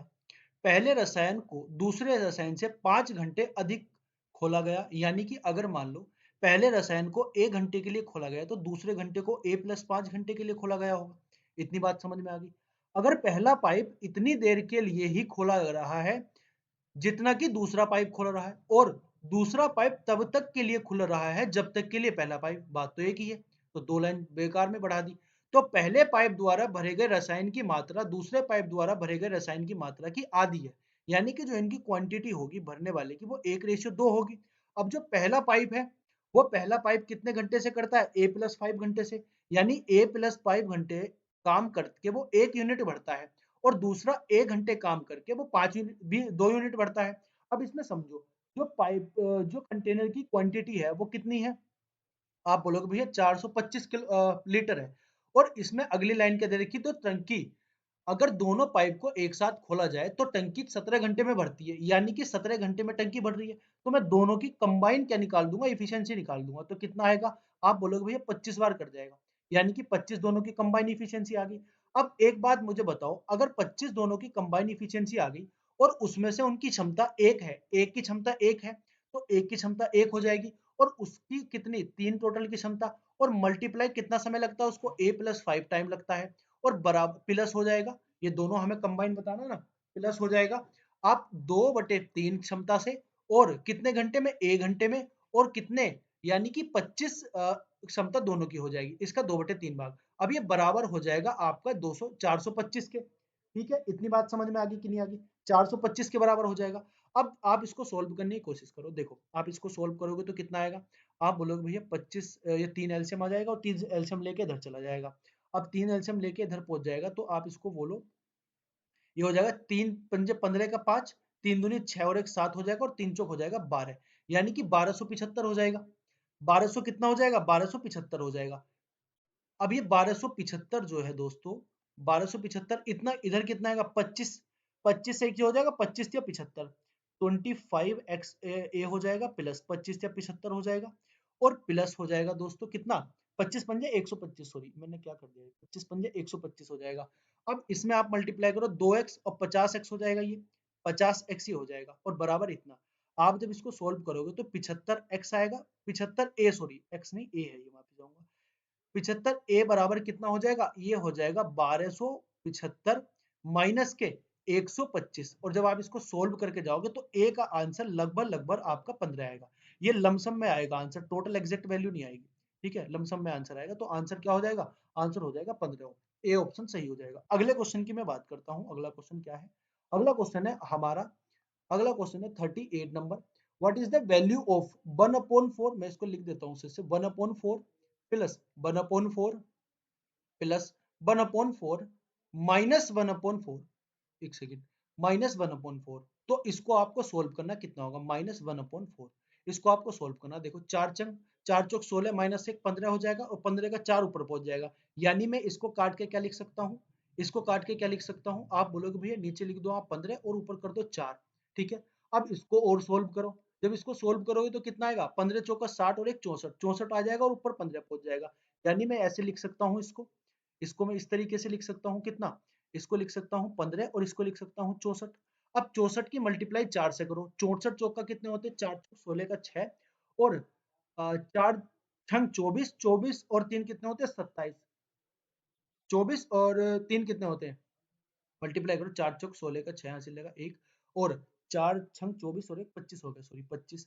अब इसमें आप ऐड कर दो 15, जब आप इसमें 15 ऐड करोगे तो आएगा 271, यानी 271 नीचे रह जाएगा और 64 ऊपर पहुंच जाएगा। तो इसका सही उत्तर जो बन जाएगा वो बन जाएगा 64/271, यानी कि ए ऑप्शन आपका सही उत्तर हो जाएगा। अगले प्रश्न की मैं बात करता हूँ। अगला प्रश्न क्या है? क्वेश्चन नंबर है 39।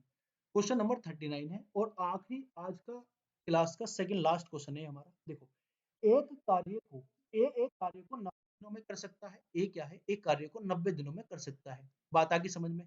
बी उसी कार्य को 135 दिन में कर सकता है, बी उसी कार्य को 135 दिन में कर सकता है। सी उसी कार्य को 180 दिन में कर सकता है। अब सी क्या है? उसी कार्य को 180 दिन में कर सकता है, बात आ गई समझ में। पहले ए ने अकेले कार्य करा, दूसरे दिन बी और सी ने एक साथ कार्य करा और तीसरे दिन ए और सी ने एक साथ कार्य करा, और इस तरीके से चक्र चलता रहेगा तो काम कितने दिन में पूरा हो जाएगा? पहले आप इसका एलसीएम लो।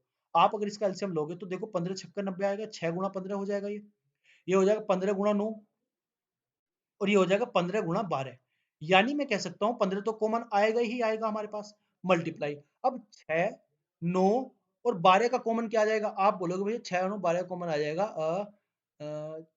हाँ 36 आ जाएगा, ठीक है। अब 36 आ जाएगा तो इसका आप जो एलसीएम लोगे तो कितना आएगा? 15 गुणा 36, 15 गुणा कितना आ जाएगा? 15 गुणा 36 आ जाएगा। आप इसको सोल्व करो, इनकी इफिशियंसी निकालने की कोशिश करो। जब आप इसको 90 से डिवाइड करोगे तो देखो कितनी बार जाएगा, ये 90 से डिवाइड करोगे तो कितनी बार जाएगा? बोलो, 15 छक्कर 90, 6 छंग 36, यानी कि 6 इसकी इफिशियंसी आ जाएगी। ओके, अगर इसको 135 से डिवाइड करूंगा तो 9 कितनी आ जाएगी? इसकी इफिशियंसी 4 आ जाएगी। और अगर इसको मैं 136 से डिवाइड करूंगा तो इसकी इफिशियंसी आ जाएगी 3। इतनी बात आ गई समझ में। अब ये कह रहे हैं कि पहले दिन ए अकेले काम करता है, ठीक है, ए की 6 की इफिशियंसी का काम होता है। दूसरे दिन बी और सी, दूसरे दिन बी और सी लगते हैं, यानी कि 7 की इफिशियंसी से प्लस तीसरे दिन ए और सी लगते हैं, यानी कि 9 की इफिशियंसी से। अब 3 दिन में कितना काम हो जाता है? आप बोलोगे भैया 3 दिन में जो काम हो जाता है ना, तो काम हो जाता है 22। 3 दिन में 22 काम हो जाता है। काम कितना करना? 15 छक्का 90 का जीरो, 15 या 4554 हो जाएगा, यानी कि 540 काम करना है और 3 दिन में 22 काम हो रहा है। आप इसकी मल्टीप्लाई करो 22, इसकी मल्टीप्लाई करो आप, 3 दिन में कितना काम हो रहा है? 3 दिन में 22 काम हो रहा है, तो आप इसकी मल्टीप्लाई करो किससे? 25 से। जब आप 25 से मल्टीप्लाई करोगे तो कितना आएगा? 3 की मल्टीप्लाई अगर आप 25 से करोगे तो 75 आएगा। और अगर आप 22 की मल्टीप्लाई दोस्तों, 22 की मल्टीप्लाई अगर आप किससे करोगे? 25 से अगर आप 22 की मल्टीप्लाई कर दोगे तो जो आंसर निकल के आएगा वो 555 आएगा, 550 आएगा, यानी कि 75 तो हो नहीं सकता, 75 से ज्यादा भी नहीं हो सकता। 71 पे आओ तुम, अब आओ 71 पे। अब 3 की मल्टीप्लाई आप करो किससे? 24 से आप मल्टीप्लाई करो 3 की, तो 3 की 24 से मल्टीप्लाई करूंगा तो 72 आएगा। 24 से मल्टीप्लाई करूंगा यानी कि 72, तो ये 72 दिन में कितना काम हो जाएगा? आप बोलोगे भैया 22 की आप मल्टीप्लाई कर दो 24 से। अगर 22 की मल्टीप्लाई 24 से करूंगा तो काम हो जाएगा 28। ये 28 यानी कि 528 काम हो गया। अब काम कितना बचा? काम बचा भैया हमारे पास 12। और अगले दिन किसका नंबर है? अगले दिन नंबर है ए का। तो ए एक काम 6 काम कर देगा इसमें से, यानी कि 73 दिन हो जाएंगे। अब 73 दिन में कितना काम हो जाएगा? 6 इसमें ऐड कर दो आप, कितना काम हो जाएगा बोलो? आप बोलोगे 534 काम हो जाएगा। और अब काम कितना बचा भैया? 6 काम बचा। और अब किसकी बारी है? बी और सी की, यानी कि 7 की एफिशिएंसी से। तो काम कितना होगा? 73 से ही 6/7 दिन में काम हो जाएगा। 73 से ही 6/7 दिन में, यानी कि डी ऑप्शन इसका सही उत्तर हो जाएगा। अगले प्रश्न की मैं बात करता हूँ। प्रश्न नंबर आज की हमारी क्लास का आखिरी प्रश्न है और प्रश्न नंबर है 40। What is the value of x की पावर 3 प्लस 1 अपॉन x की power 3 if x plus 1 upon x बराबर 13? यानी x प्लस 1 अपॉन x बराबर कितना है? 13 है। और हमें क्या निकालना है? x की पावर 3 प्लस 1 अपॉन x की पावर 3। तो फॉर्मूला लगा दो, क्या हो जाएगा? n की पावर 3 माइनस के 3 इंटू n। तो n की पावर 3 कितना हो जाएगा? बोलो तेरह का घन कितना होता है? अरे तेरह का घन कितना होता है? 2197 होता है नहीं? 2197 तेरह का घन होता है। और तेरह या 39 इसमें से माइनस कर दो आप। जब 39 इसमें से माइनस करोगे, 1391 सत्तानवे, सत्तानवे से आप 39 माइनस कर दो, तो 1397 से 39 माइनस जाएंगे तो बचेंगे 2158। यानी 2158 इसका सही उत्तर हो जाएगा। तो उम्मीद करता हूँ क्लास आपको समझ में आई होगी। और आपके कितने नंबर आए हैं आज की क्लास में, कैसा आपको लगा, मजा आया कि नहीं आया? 40 में से आपके कितने नंबर आए हैं आप कमेंट सेक्शन में जरूर बताना। इसी तरीके से आपका कल एक मॉक टेस्ट और आएगा, परसों एक मॉक टेस्ट और आएगा। जिस तरीके से हम अपने वीकली करते हैं, पहले टॉपिक वाइज 3 दिन करते हैं, फिर 3 दिन करते हैं अपना क्या, मॉक टेस्ट। तो आप आपके 3 दिन तो हो गए, इसमें प्रॉफिट एंड लॉस हमने कंप्लीट कर दिया। 3 दिन आपके क्या चलेंगे? Mock test. तो आज ये पहला मॉक टेस्ट था, फिर एक मॉक टेस्ट हो रहेगा, फिर अगले दिन एक मॉक टेस्ट और आएगा। यानी आपके एक वीक में 3 मॉक टेस्ट हो जाएंगे और एक चैप्टर कंप्लीट हो जाएगा टॉपिक वाइज। तो उम्मीद करता हूँ आपको क्लास समझ में आई होगी। Please do the session and do like the session. और आपको अगर इसकी पीडीएफ चाहिए तो आप इस टेलीग्राम चैनल से ऐड हो सकते हो, मैथ्स 247 में। आप इसकी टेलीग्राम इस टेलीग्राम से आपकी इसकी पीडीएफ आप डाउनलोड कर सकते हो। तो धन्यवाद, मिलते हैं अपने नेक्स्ट वीडियो में, तब तक के लिए जय हिंद।